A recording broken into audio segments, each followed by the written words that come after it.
జై శ్రీరామ్. నేను మౌనికా సుంకర. రాజులు రాజ్యాలు ఉన్నప్పుడు ముస్లిం బందీపోటు దొంగలు వచ్చి హిందూ రాజుల మీద దాడులు చేసి మన ఆలయాలను కూల్చడం అట్లాంటివి చేసిండ్రు. Christian British east India company వచ్చి మన సంపదను మొత్తం కొల్లగొట్టింది. మరి ఇప్పుడు ఎట్లా చేయాలా? ఇప్పుడు చేద్దాము అంటే రాజుల కాలం కాదా, డెమోక్రసీ ఉన్నది. ఎట్లా చేయాలి? ఎట్లా అంటే హిందువుల అస్తిత్వం మీద దెబ్బ కొట్టడం. ఎగ్జాంపుల్ ధర్మస్థల ఒక వ్యక్తి వచ్చేసి పుర్రెని తీసుకొచ్చి ఇది నేను పాతిపెట్టిన పుర్రే, ఇది ఒక మహిళది అని అన్నప్పుడు ఫస్ట్ చేయాల్సిన పని ఏంటిది? టెస్ట్ చేయాలి.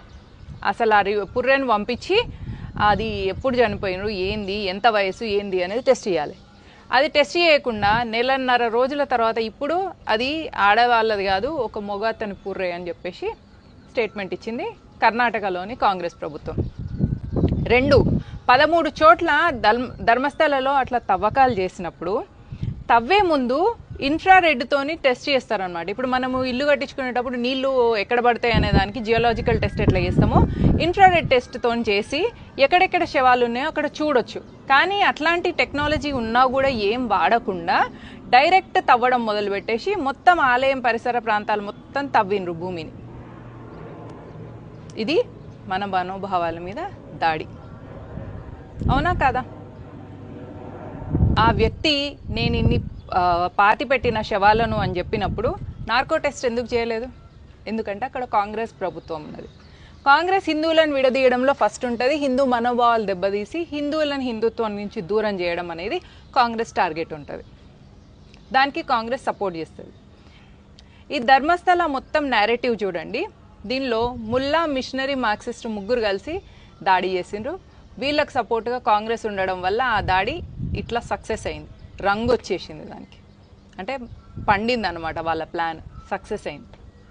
ఎట్లనో చెప్తా చూడండి. ముల్లా ఫస్ట్ సమీర్ అహ్మద్ అనేవాడు ఒక యూట్యూబర్. వాడు చేసిన యూట్యూబ్ ద్వారా అది వైరల్ అవ్వడంతో ఈ కేసుని, ఈ నేరేటివ్ని తీసుకొచ్చిండు. 2, ఆ పుర్రెలు పాతి పెట్టినోడు క్రిస్టియానిటీకి కన్వర్ట్ అయ్యి 2014లో కన్వర్ట్ అయిన తర్వాత వాని అకౌంట్లోకి రీసెంట్గానే లక్షల డబ్బులు వచ్చినాయి. ఎందుకు అంటే వాడిని అడిగితే చెప్తున్నాడు, ఇట్లా నేను చెప్తే నాకు డబ్బులు ఇస్తామని చెప్పింది కాబట్టి నేను ఇచ్చిన. మిషనరీ అయిపోయిందా? ఇష్యూకు మొత్తం సోషల్ మీడియాలో హైప్ తీసుకొచ్చింది మార్క్సిస్ట్.